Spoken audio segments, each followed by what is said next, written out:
Film की शुरुआत में हम दो कॉलेज स्टूडेंट रिच स्टोकर और हैली को वेस्ट वर्जीनिया के दूर दराज के जंगलों में रॉक क्लाइंबिंग करते हुए देखते हैं। अब यहाँ पर रिच सबसे पहले ऊपर पहुँच जाता है और वो अपनी जीत की खुशी मनाता है और अब वो जल्दी से हैली को भी ऊपर आने के लिए कहता है, लेकिन ऊपर चढ़ने के दौरान हैली का पैर फिसल जाता है और वो हवा में लटकने लगती है। जैसे तैसे वो अपने आप को संभालती है और फिर से ऊपर की ओर चढ़ने लगती है, लेकिन जब वो ऊपर देखती है तो उसे वहाँ पर रिची नहीं दिखता और उसके चेहरे पर खून की 2-4 बूंदें टपकने लगती है। खून की कुछ बूंदें देखकर वो डर जाती है और ऊपर देखती है। हैली की नजर रिच के हाथ पर जाती है, जिसे उठाकर कोई नीचे फेंक देता है। इसके बाद वो बहुत ज्यादा डर जाती है। अब इससे पहले कि वो कुछ कर पाती, उसकी रस्सी को कोई ऊपर की तरफ खींचने लगता है। अब वो जल्दी से अपनी रस्सी को काट देती है और संभलने की कोशिश करती है, लेकिन वो लड़खड़ाती हुई नीचे गिर जाती है। वो नीचे रिच की लाश के पास गिरती है, जिसे देखकर वो रोने लगती है। अब उसे पास में पहाड़ी से नीचे की तरफ किसी के आने की आहट सुनाई देती है। अब वो अपनी जान बचाकर भागने लगती है, लेकिन भागते भागते उसका पैर एक कंटीली तार में फंस जाता है, जिससे वो वहीं उलझकर गिर जाती है। लेकिन हम देखते हैं कि कोई उसे खींचकर जंगलों में ले जाता है। अब हम 3 दिन बाद एक मेडिकल स्टूडेंट क्रिस फ्लिन को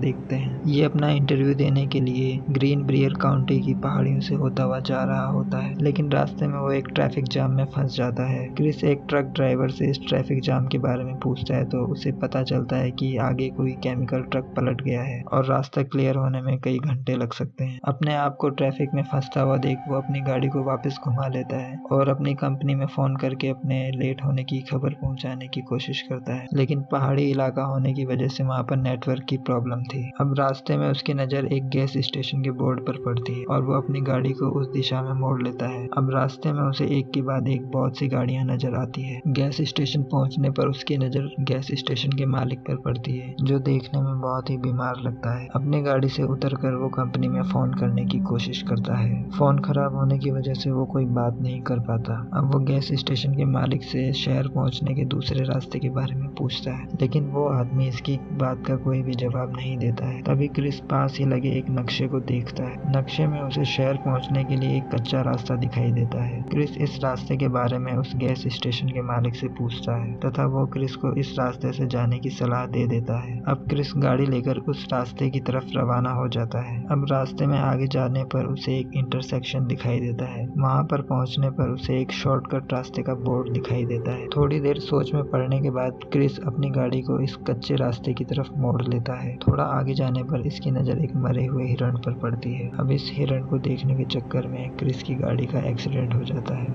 इस एक्सीडेंट में दोनों गाड़ियां बुरी तरह से क्षतिग्रस्त हो जाती हैं, लेकिन इस हादसे में क्रिस को ज्यादा चोटें नहीं आई होती। एक्सीडेंट का शोर सुनकर गाड़ी के मालिक इसकी तरफ आते हैं तथा वे सभी क्रिस का हाल पूछते हैं। क्रिस जैसे तैसे अपने आप को संभालता है और एक्सीडेंट के लिए इनसे माफी मांगता है तथा जो भी नुकसान हुआ है उसकी भरपाई करने के लिए कहता है। क्रिस इनसे पूछता है कि आप लोगों ने गाड़ी को बीच रास्ते में क्यों खड़ी करके रखी थी। इस बात पर जैसी क्रिस से बोलती है कि किसी ने रास्ते में कंटीली तार को बिछा रखा था तथा इस तार की वजह से उनकी गाड़ी का एक टायर फट गया है। अब जैसी पिछले गैस स्टेशन पर जाकर एक कॉल करने के लिए कहती है, लेकिन इसी बात पर क्रिस उनसे कहता है कि वहां जाने का कोई फायदा नहीं है क्योंकि मैं भी वहीं से आ रहा हूँ। अब सभी लोग मदद ढूंढने के लिए एक साथ चलने का फैसला करते हैं, लेकिन इवान और फ्रांसिन वहीं पर रुकने का फैसला करते हैं और कहते हैं कि हम यहीं रुककर गाड़ियों की देखभाल करते हैं। अब थोड़ी दूर आगे चलने पर उनकी नजर एक मरे हुए नेवले पर जाती है। थोड़ी और दूर जाने पर उन्हें गाड़ियों के जलते हुए टायर भी दिखाई देते हैं। इसे देखकर उन्हें कुछ अजीब सा लगता है। अब क्रिस उन सभी को आगे बढ़ते रहने के लिए कहता है। अब हम इवान तथा फ्रांसिन को देखते हैं। अब यहाँ इवान को पास ही झाड़ियों में से कोई आहट सुनाई देती है। अब इवान उस जगह को देखने के लिए पहुंच जाता है। अब फ्रांसिन इवान को अपने आसपास न पाकर बहुत ज्यादा परेशान हो जाती है। अब फ्रांसिन इवान को ढूंढने के लिए उसके पीछे जाती है। इवान को ढूंढते ढूंढते फ्रांसिन की नजर उसके एक जूते पर पड़ती है। थोड़ा और आगे चलने पर उसे इवान का कटा हुआ कान दिखाई देता है। इसे देखकर वो रोने लग जाती है। तभी कोई पीछे से आकर फ्रांसिन को पकड़ लेता है और उसे जान से मार देता है। अब हम बाकी बचे हुए 4 लोगों को देखते हैं, जिनकी नजर एक घर पर जाती है। अब ये मदद मांगने के लिए घर की तरफ जाते हैं, ये सभी लोग अपने आसपास बहुत सारी गाड़ियों को देखते हैं तथा ये देखकर क्रिस बहुत ज्यादा परेशान हो जाता है। अब मदद मांगने के लिए क्रिस घर का दरवाजा खटखटाता है, लेकिन इन्हें पता चलता है कि घर में कोई भी नहीं है।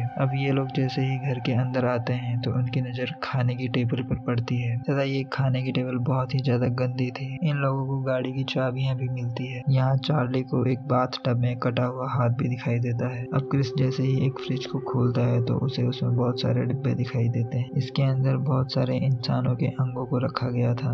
इसे देखकर क्रिस के होश उड़ जाते हैं। अब जेसी को भी एक कमरे में वही कंटीली तार दिखाई देती है जिससे उनकी गाड़ी का टायर फटा था। अब ये लोग वहां से भागने का फैसला लेते हैं, लेकिन क्रिस की नजर खिड़की से बाहर एक गाड़ी पर जाती है जो कि उनकी तरफ आ रही होती है। अब ये सभी घर के पिछले दरवाजे से भागने की कोशिश करते हैं, लेकिन वो दरवाजा बंद होता है। अब यहाँ पर हम एक शख्स को अंदर आते हुए देखते हैं तथा वो फ्रांसिन की लाश को जमीन पर नीचे पटक देता है। अब हम क्रिस और जेसी को देखते हैं जो छिपे होते हैं तथा वो फ्रांसिन की लाश को देखकर सदमे में आ जाते हैं। अब यहाँ पर हमें पहली बार कैनिबल्स को दिखाया जाता है। कैनिबल यानी आदमखोर जो कि आदमियों को ही खा जाते हैं, इनको दिखाया जाता है। ये फ्रांसिन की लाश को एक टेबल पर रखते हैं और अपने औजारों से उसकी लाश को काटना शुरू कर देते हैं। डरावने नजारे को देखकर कार्ली चिल्लाने ही वाली होती है, लेकिन स्कॉट जल्दी से उसके मुंह को पकड़ लेता है। अब खाने के बाद ये तीनों आदमखोर गहरी नींद में सो जाते हैं और मौका पाकर ये चारों वहां से भागने की कोशिश करते हैं, लेकिन भागने के दौरान एक आदमखोर इनको देख लेता है तथा ये सब देखकर ये चारों वहां से तेजी से भागने लगते हैं। अब ये तीनों आदमखोर इन चारों को ढूंढते हुए उनके पीछे आ जाते हैं। अब ये चारों लोग आदमखोर के ट्रक को चुराने का प्लान बनाते हैं। अब ऐसा करने के लिए क्रिस चिल्लाते हुए दूसरी तरफ तेजी से भागता है। तभी एक आदमखोर बंदूक से एक गोली इसके पैर में मार देता है। अब इसके बाद स्कॉट उनका ध्यान अपनी दौड़ बटाने के लिए दूसरी तरफ भागने लगता है। अब ये आदमखोर स्कॉट के पीछे भागने लगते हैं। अब मौका देखकर जेसी तथा कार्ली क्रिस की मदद करते हैं तथा ट्रक तक पहुंच जाते हैं। अब वे लोग ट्रक लेकर वहां से भागने लगते हैं। अब जंगल में भागते हुए स्कॉट उनके ट्रक को देखता है तथा उसकी तरफ भागता है। तभी एक आदमखोर तीर चलाकर स्कॉट को मार देता है, क्योंकि तीर उसके सीने के आर पार हो जाती है। ऐसा देखकर कार्ली की हालत बहुत ज्यादा खराब हो जाती है, क्योंकि उन दोनों की शादी होने वाली थी। क्रिस कार्ली को जैसे तैसे संभालता है तथा वो तीनों यहाँ से भाग जाते हैं। अब ये आदमखोर स्कॉट की लाश को अपने साथ लेकर चले जाते हैं। अब कुछ दूर भागने के बाद इनका ट्रक कीचड़ में फंस जाता है तथा ये लोग अपनी गाड़ी को छोड़कर पैदल ही चलने का फैसला करते हैं। अब पूरे दिन चलने के बाद ये लोग एक जगह आराम करने के लिए रुकते हैं। अब आराम करने के दौरान इन तीनों को एक वॉच टावर दिखाई देता है। अब ये देखकर ये तीनों उस पर चढ़ने लगते हैं। ऊपर चढ़ने के बाद इन तीनों को वहां पर कोई भी नहीं मिलता। अब क्रिस यहाँ पर एक खिड़की से बाहर देखता है ताकि उसे कोई रास्ता मिल जाए ताकि वो वहां से मेन रोड की तरफ पहुंच सके, लेकिन उन्हें ऐसा कोई भी रास्ता दिखाई नहीं देता। अब जेसी को यहाँ पर एक फर्स्ट एड किट मिलता है। इससे वो जो क्रिस के पैर में गोली लगी थी उसकी वो मरहम पट्टी कर देती है। अब कार्ली को यहाँ पर एक रेडियो मिलता है। अब ये लोग रेडियो को ऑन करके उस पर मदद मांगते हैं, लेकिन उनको कोई भी रिप्लाई नहीं मिलता। अब इसी दौरान क्रिस की नजर वहां पर नीचे घूम रहे आदमखोरों पर पड़ती है। जब ये लोग रेडियो पर हेल्प मांग रहे होते हैं तो इनकी आवाज इन आदमखोरों को सुनाई दे जाती है तथा इनको इनकी लोकेशन के बारे में पता चल जाता है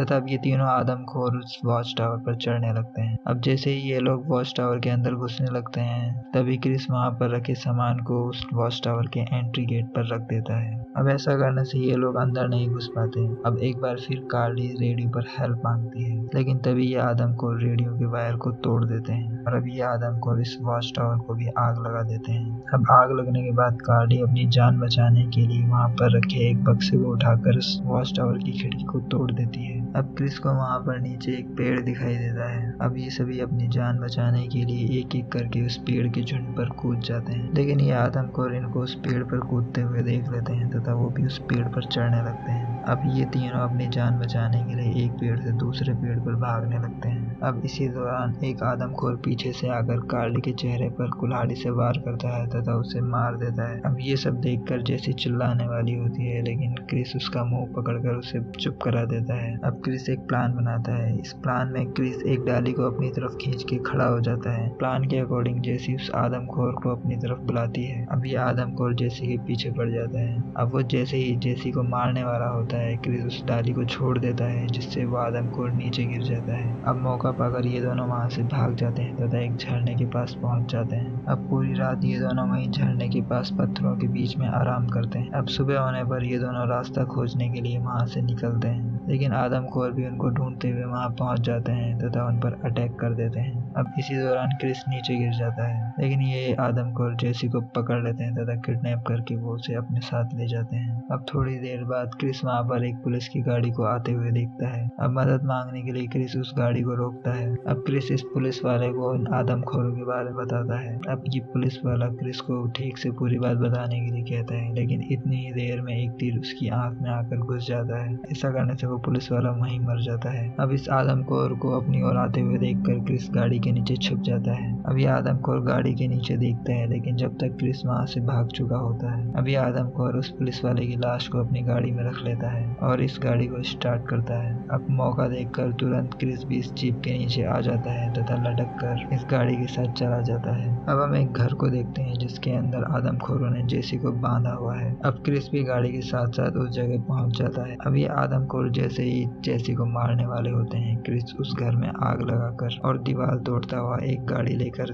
घर के अंदर घुस जाता है तथा गाड़ी को एक आदमखोर के ऊपर चढ़ा देता है और दूसरा आदमखोर को एक नुकीली चीज से हमला करके मार देता है। अब क्रिस जेसी को छुड़ाने की कोशिश करता है, लेकिन तभी एक आदमखोर आकर पीछे से हमला कर देता है। अब यह आदमखोर क्रिस को मारने ही वाला होता है, लेकिन जेसी एक तीर उठाकर उसके सिर में पीछे से वार कर देती है। इससे यह आदमखोर वहीं मर जाता है। अब जैसे ही ये लोग भागने वाले होते हैं, तभी तीसरा आदमखोर आ जाता है जिसका नाम थ्री फिंगर होता है, जिसे इन लोगों ने पिछली रात को पेड़ से नीचे गिराया था। अब क्रिस और जेसी दोनों मिलकर इसे भी मार देते हैं। अब ये दोनों घर से बाहर आते हैं तथा क्रिस गाड़ी के फ्यूल टैंक को निशाना बनाकर उसे बंदूक से उड़ा देता है तथा पूरा का पूरा घर ब्लास्ट हो जाता है। अब इसके बाद ये दोनों उनके ट्रक को लेकर गैस स्टेशन पर पहुंच जाते हैं। अब इस गैस स्टेशन का मालिक उस ट्रक को आते हुए देखकर डर जाता है तथा दरवाजा बंद करने लगता है। अब गाड़ी से क्रिस उतरता है तथा वहां लगे हुए मैप को वहां से हटा देता है। अब इसके बाद ये दोनों वहां से सही रास्ते पर पहुंच जाते हैं। अब ये मूवी यहीं खत्म होती है, लेकिन इसके बाद के सीन में हमें दिखाया जाता है कि एक पुलिस वाला उसी जगह पहुंचता है जहां पर क्रिस ने उन तीनों आदमखोर को मारा था। तभी एक आदमखोर इस पुलिस वाले के पीछे आता है और इस पुलिस वाले को कुल्हाड़ी से मार देता है। दरअसल ये आदमखोर थ्री फिंगर होता है जो कि इस ब्लास्ट में मरा नहीं था। मतलब हमें पता चलता है कि ये आदमखोर थ्री फिंगर मरा नहीं है, जिंदा है। और यहीं पर ये मूवी भी खत्म हो जाती है। तो दोस्तों, आपको मेरा एक्सप्लेनेशन कैसा लगा कमेंट में जरूर बताएं तथा आप नए हैं तो इस चैनल को सब्सक्राइब जरूर करें। धन्यवाद।